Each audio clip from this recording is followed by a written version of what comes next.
Who is Allah? Allah subhanahu wa ta'ala is the creator of the universe, the king of everyone, and the Lord of everything. He is the only one who deserves to be worshipped. He manages the affairs of all kingdoms. He commands and forbids, creates and provides, gives life and death, raises and lowers people, alternates night and day, and alternates victory and defeat amongst nations, so that one nation rises and another falls. Only Allah's commands and decree are carried out throughout the heavens and the earth, deep in the oceans and in the skies, and throughout the entire universe. His knowledge encompasses all matters, accounting for each and every being and enveloping them with His mercy and wisdom. He hears all voices in their different languages and with their varied requests and pleas.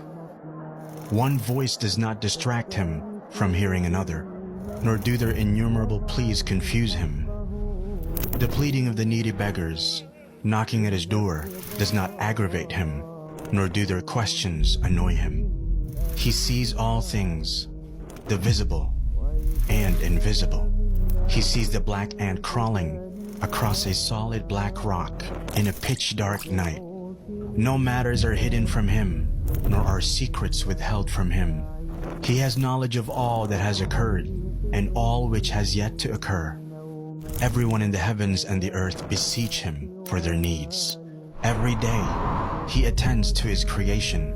He forgives sins, eases difficulties, and relieves distress.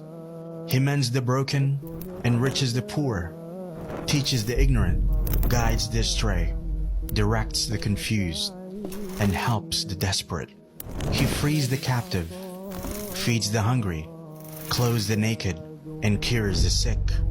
He accepts the repentance of the one who repents and rewards the one who does good.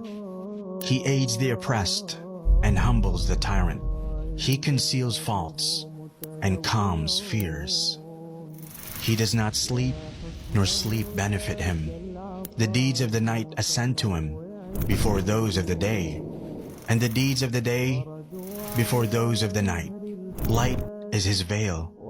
If He were to lift His veil in this world, the splendor of His face would burn all of His creation. What He possesses is not diminished by what He gives, for His right hand always remains full. On the day of judgment, the whole earth will be enclosed in a single grip of His hand, and all the heavens will be rolled up in His right hand. Then He will shake them and say, I am the King. I am the King. It is I who created the world out of nothingness, and I who will return it to how it was. No sin is too great for Him to forgive. No request too great for Him to fulfill. We're all in His heavens and on His earth. From the beginning to the end of His creation, mankind and jinn alike were to be as pious as the most pious amongst them. This would not increase His sovereignty in the slightest. And if they all, from the beginning to the end of His creation, mankind and jinn alike, were to be as sinful as the most sinful amongst them, this would not decrease His sovereignty in the slightest. If all those in His heavens and on His earth, human beings and jinn, living and dead, were to assemble in one place and ask Him, and He gave each one of them what they asked for, this would not decrease what He has by even an atom's weight.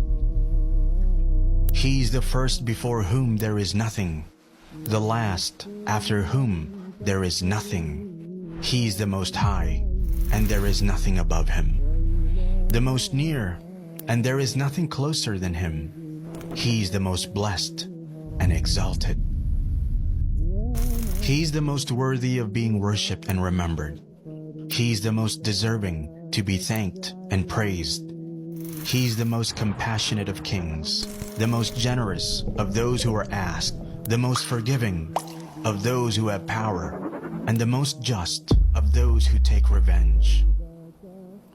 With his knowledge comes wisdom. With his might, his forgiveness. And with his withholding, his wisdom. None obeys him except by his permission. None sins except by his knowledge. When he's obeyed, he's appreciative. When disobeyed, he overlooks and forgives. His anger is always just. Every punishment from him is just, and every blessing from him is a favor. He is the closest witness and the nearest protector. He records the deeds and sets down the appointed times for all things. When he intends something to be, he only says it to be, and it is.